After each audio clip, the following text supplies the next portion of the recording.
par spectrophotométrie. C'est ce qu'on appelle le suivi par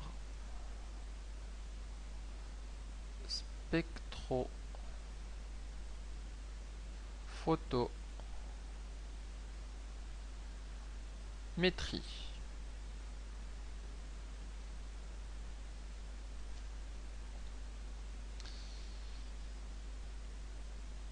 Alors, on peut suivre l'évolution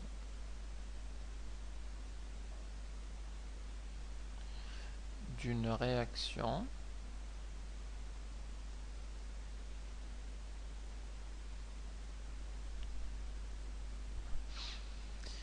en suivant le changement de couleur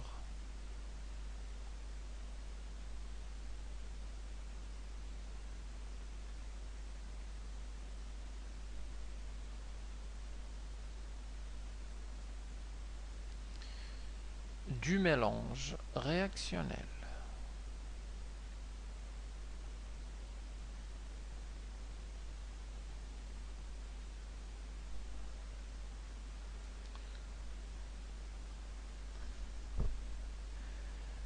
Et surtout, donc, il faut que l'un des réactifs ou des produits ait une couleur pour qu'on puisse le faire. Parce que ça, c'est un suivi, puisqu'on va suivre la couleur. Alors, donc, si l'un des réactifs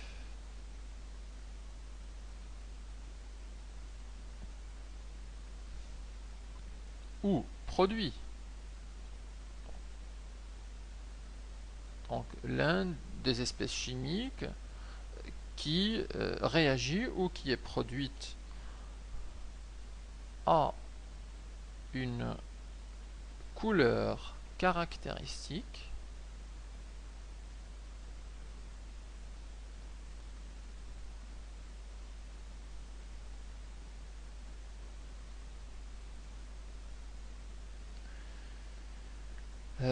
on en connaît déjà quelques-uns. Exemple, le diode I2, donc qui a une couleur qui va du jaune au brun selon les concentrations. Ou alors on a aussi l'ion permanganate, de permanganate, le MnO4-, qui a une couleur violette. Alors, c'est du violet. Donc, si on a l'un des réactifs au produit qui a une couleur caractéristique, et qu'elle, c'est-à-dire la couleur, et qu'elle apparaît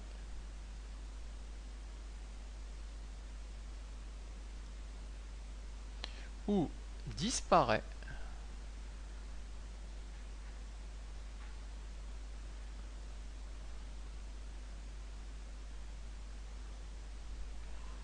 au cours du temps,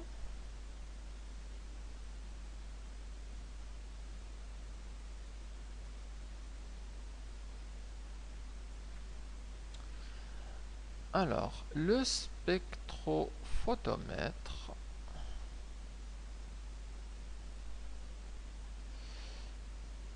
le spectrophotomètre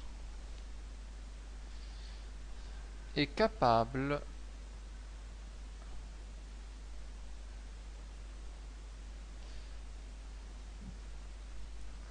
de suivre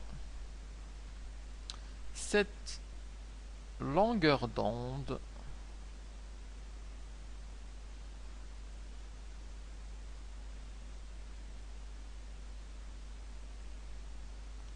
particulière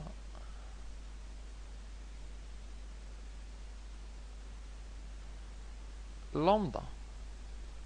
Puisque maintenant, on comprend que chaque longueur, chaque couleur monochromatique a une longueur d'onde particulière, ce qu'on a vu en physique, notamment l'étude du prisme et le phénomène de diffraction.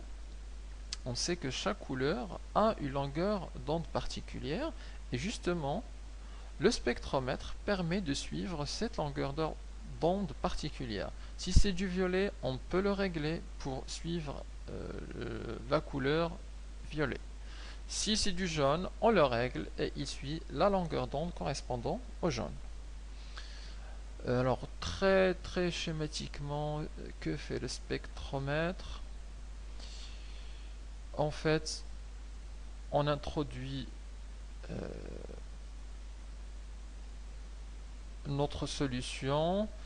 La solution, ça c'est la solution, c'est un flacon avec le mélange réactionnel. Alors imaginons que c'est du jaune. Alors on a la couleur jaune. Alors que fait le spectromètre? Le spectrophotomètre en fait envoie un rayon qui a certaines caractéristiques, I0.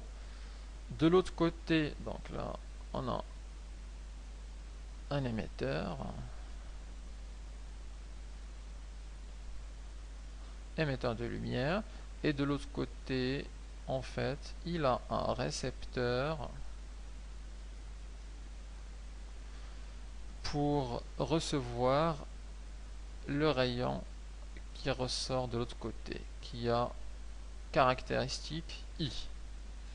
Et en comparant en fait le I avec le I0, il nous donne une valeur dite absorbance, l'absorbance A. Alors, le spectromètre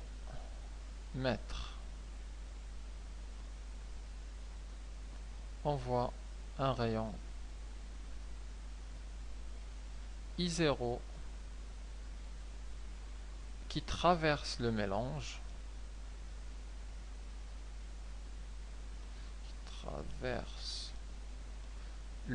réactionnel,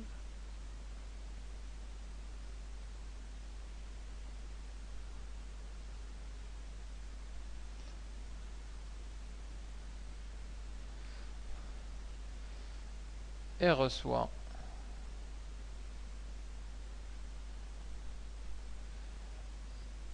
un rayon I. Bien évidemment, le I il est modifié par les caractéristiques du mélange.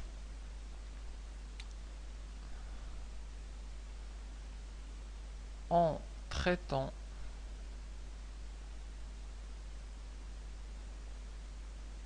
I0 et I, il nous donne une valeur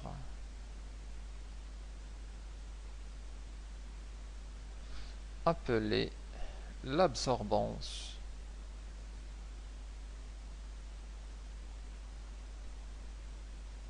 L'absorbance A du mélange. À cet instant donné. Et une fois que la réaction bien évidemment continue à l'intérieur. Donc les modifications, il y aura soit plus de jaune dans la solution, soit moins de jaune. À un instant t supérieur, l'émetteur envoie encore I0, il reçoit I, donc ça nous donne A'. Il attend encore un peu de temps, il envoie un autre rayon, et ainsi de suite, et il va nous donner en fait une courbe. Donc en général, on a une courbe d'absorbance qui est qui ressemblerait à des choses comme ça. Où on a ici l'absorbance et on a ici le temps. Alors le temps c'est en secondes, l'absorbance est sans unité. Absorbance qui est une valeur sans unité.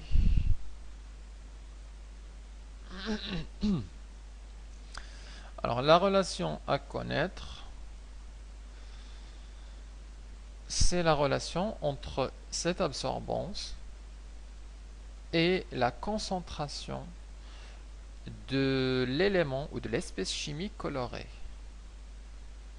qui nous dit que A de T égale à une constante multipliée par C, qui est la concentration molaire.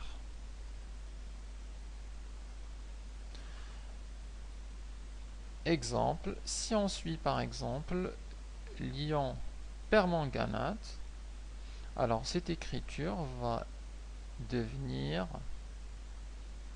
A de T égale à K fois la concentration de l'ion MnO4- à l'instant T.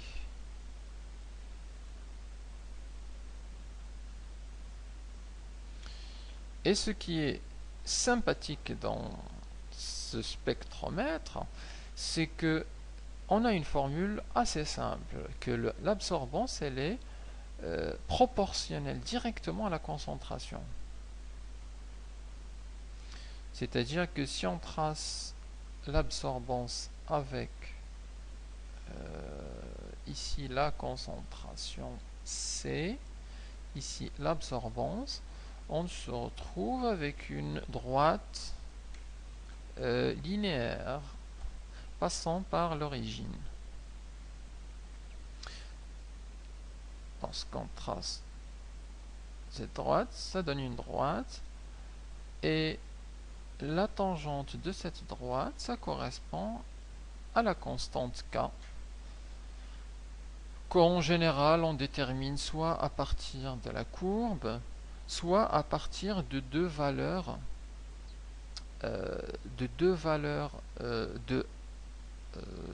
d'absorbance et de concentration. On le dit par exemple, lorsqu'on a une concentration de 2 fois 10 moins 5, alors on a une absorbance de 0,4. Et à partir de ces données-là, on trouve le K qui est le A divisé par C, donc 0,4 divisé par 100, et ça nous donne le K.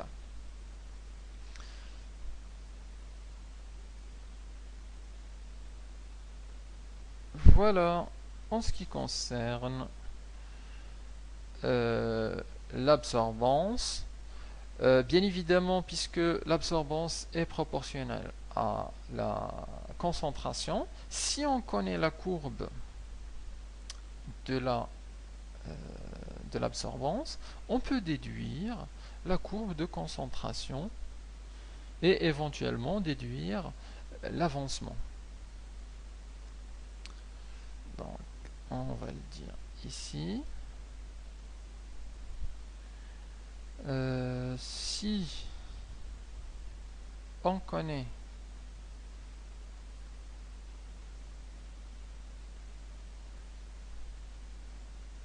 l'absorbance A de T, on peut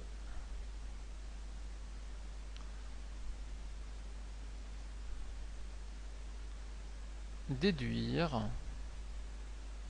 la concentration